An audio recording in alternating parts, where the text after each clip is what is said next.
आज मोटापे से जुड़ी हर छोटी बड़ी खबर हम डॉक्टरों से समझेंगे, जानेंगे और इसी के लिए हमारे साथ दो डॉक्टर हैं। वो डॉक्टर जो कि दिन रात आपकी सेहत को लेकर आपको सचेत और सजग करने की कोशिश करते हैं। हमारे साथ जुड़ रहे हैं दो अहम और खास मेहमान, डॉक्टर समीर भाटी जो कि पब्लिक हेल्थ एक्सपर्ट हैं और साथ ही साथ हमारे साथ जुड़ रहे हैं डॉक्टर पीयूष रंजन जो कि प्रोफेसर हैं डिपार्टमेंट ऑफ मेडिसिन में। तो बहुत बहुत स्वागत मैं करती हूं दोनों डॉक्टरों का। और जिस तरीके से इस पर चर्चा की शुरुआत हम करने जा रहे हैं, सबसे पहले यहां पर मैं ये बात कहना चाहूंगी, बहुत लोग ये सोचते हैं कि मोटापा जो है वो कहीं ना कहीं आपको बॉडी शेमिंग के जरिए देखा जाता है कि आप मोटे हैं तो मोटा कहा जाता है, बहुत पतले हैं तो पतला कहा जाता है। लेकिन यहां यह जरूरी है समझना कि बॉडी शेमिंग से ज्यादा जरूरी है कि ये जानिए आप कि मोटापा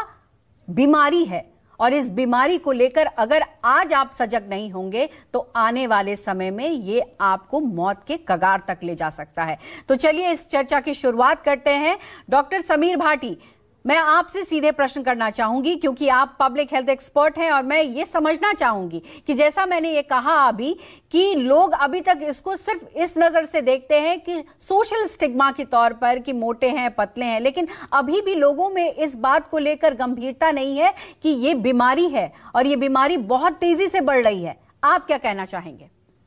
बिल्कुल बिल्कुल, देखिए मोटापे को जैसा अभी आपने बात कही कि एक सोशल स्टिग्मा की तरह तो मानते हैं निश्चित तौर पे, पर एक चीज यहाँ पे समझनी जरूरी है कि ये फिजिकली भी हमें बहुत तरह से अफेक्ट करती है।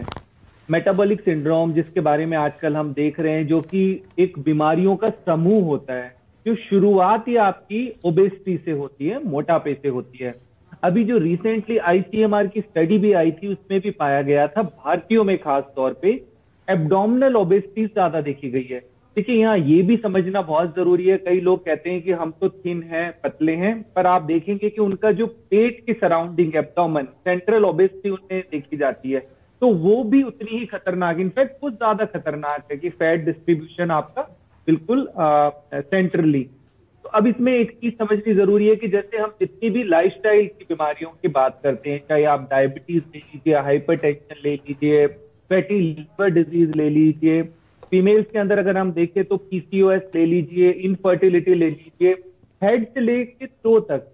हर बीमारी का आप नाम लीजिए जो ओबेसिटी के कारण होती है। इवन कैंसर के अंदर भी ओबेसिटी का रोल है। तो बहुत ज्यादा जरूरी है कि इसको हमें कंट्रोल करना, क्योंकि अभी पिछले कुछ सालों के अंदर, जैसा खासतौर पे पैंडेमिक के बाद भी जो ओबेसिटी का रेट है वो काफी ज्यादा बढ़ता जा रहा है। और जैसा आपने बात की चाइल्डहुड ओबेसिटी, बच्चों के अंदर भी ये उसी तरह से अफेक्ट करती है, वेमेन को, फीमेल को इस तरह से अफेक्ट करती है। और हमारे यंग